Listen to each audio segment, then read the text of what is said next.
Lesson 30. Exploring the Sea Floor.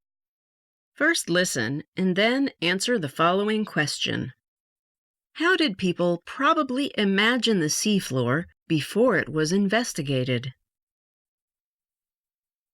Our knowledge of the oceans 100 years ago was confined to the two-dimensional shape of the sea surface and the hazards of navigation presented by the irregularities in depth of the shallow water close to the land. The open sea was deep and mysterious, and anyone who gave more than a passing thought to the bottom confines of the oceans probably assumed that the seabed was flat. Sir James Clark Ross had obtained a sounding of over 2,400 fathoms in 1839, but it was not until 1869, when HMS Porcupine was put at the disposal of the Royal Society for several cruises, that a series of deep soundings was obtained in the Atlantic, and the first samples were collected by dredging the bottom. Shortly after this, the famous HMS Challenger expedition established the study of the seafloor as a subject worthy of the most qualified physicists and geologists.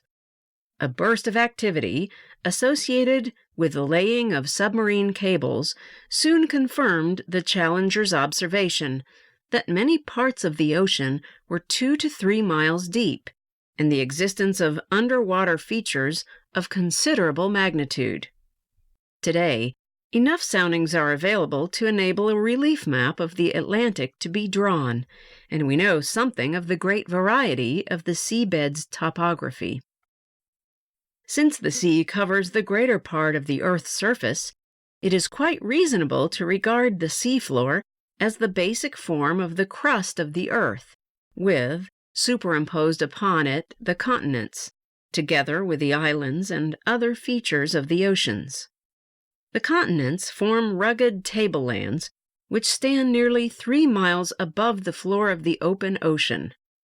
From the shoreline, out to a distance which may be anywhere from a few miles to a few hundred miles, runs the gentle slope of the continental shelf, geologically part of the continents.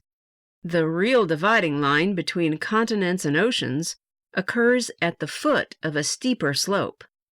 This continental slope usually starts at a place somewhere near the 100-fathom mark, and in the course of a few hundred miles reaches the true ocean floor at 2,500 to 3,500 fathoms.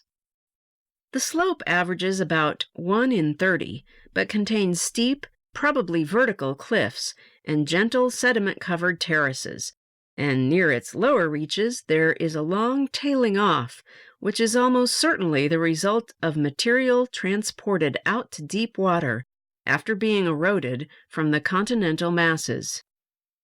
T. F. Gaskell, Exploring the Seafloor, from Science Survey.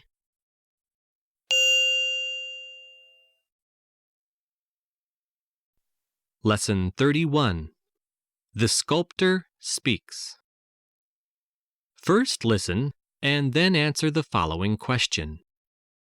What do you have to be able to do to appreciate sculpture? Appreciation of sculpture depends upon the ability to respond to form in 3 dimensions. That is perhaps why sculpture has been described as the most difficult of all arts. Certainly, it is more difficult than the arts which involve appreciation of flat forms, shape in only 2 dimensions. Many more people are form blind than color blind. The child learning to see first distinguishes only 2-dimensional shape. It cannot judge distances, depths. Later, for its personal safety and practical needs, it has to develop, partly by means of touch, the ability to judge roughly 3-dimensional distances. But having satisfied the requirements of practical necessity, most people go no further. Though they may attain considerable accuracy in the perception of flat form, they do not make the further intellectual and emotional effort needed to comprehend form in its full spatial existence. This is what the sculptor must do. He must strive continually to think of and use form in its full spatial completeness. He gets the solid shape, as it were, inside his head. He thinks of it, whatever its size, as if he were holding it completely enclosed in the hollow of his hand. He mentally visualizes a complex form from all round itself. He knows while he looks at one side what the other side is like.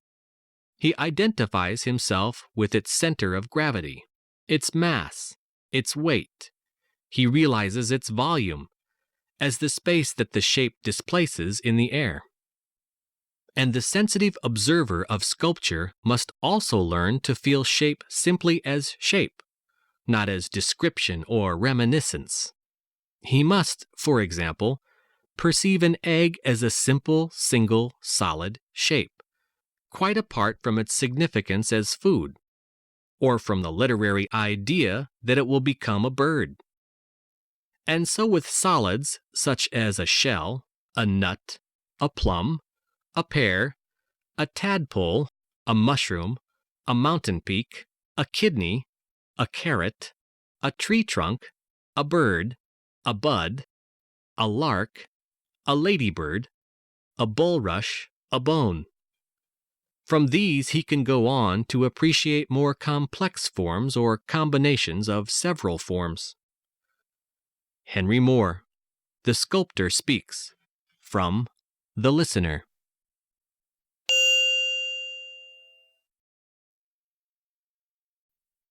Lesson 32, Galileo Reborn. First listen, and then answer the following question. What has modified our traditional view of Galileo in recent times? In his own lifetime, Galileo was the center of violent controversy, but the scientific dust has long since settled, and today we can see even his famous clash with the Inquisition in something like its proper perspective. But in contrast, it is only in modern times that Galileo has become a problem child for historians of science. The old view of Galileo was delightfully uncomplicated. He was, above all, a man who experimented, who despised the prejudices and book learning of the Aristotelians, who put his questions to nature instead of to the ancients, and who drew his conclusions fearlessly. He had been the first to turn a telescope to the sky, and he had seen there evidence enough to overthrow Aristotle and Ptolemy together. He was the man who climbed the Leaning Tower of Pisa and dropped various weights from the top, who rolled balls down inclined planes, and then generalized the results of his many experiments into the famous law of free fall. But a closer study of the evidence, supported by a deeper sense of the period, and particularly by a new consciousness of the philosophical undercurrents in the scientific revolution, has profoundly modified this view of Galileo. Today, although the old Galileo lives on in many popular writings, among historians of science, a new and more sophisticated picture has emerged. At the same time, our sympathy for Galileo's opponents has grown somewhat. His telescopic observations are justly immortal. They aroused great interest at the time. They had important theoretical consequences, and they provided a striking demonstration of the potentialities hidden in instruments and apparatus. But can we blame those who looked and failed to see what Galileo saw, if we remember that to use a telescope at the limit of its powers calls for long experience and intimate familiarity with one's instrument? Was the philosopher who refused to look through Galileo's telescope more culpable than those who alleged that the spiral nebulae observed with Lord Rosse's great telescope in the 1840s were scratches left by the grinder? We can perhaps forgive those who said the moons of Jupiter were produced by Galileo's spyglass if we recall that in his day, as for centuries before, curved glass was the popular contrivance for producing not truth, but illusion, untruth. And if a single curved glass would distort nature, how much more would a pair of them? Michael Hoskin, Galileo Reborn. From The Listener.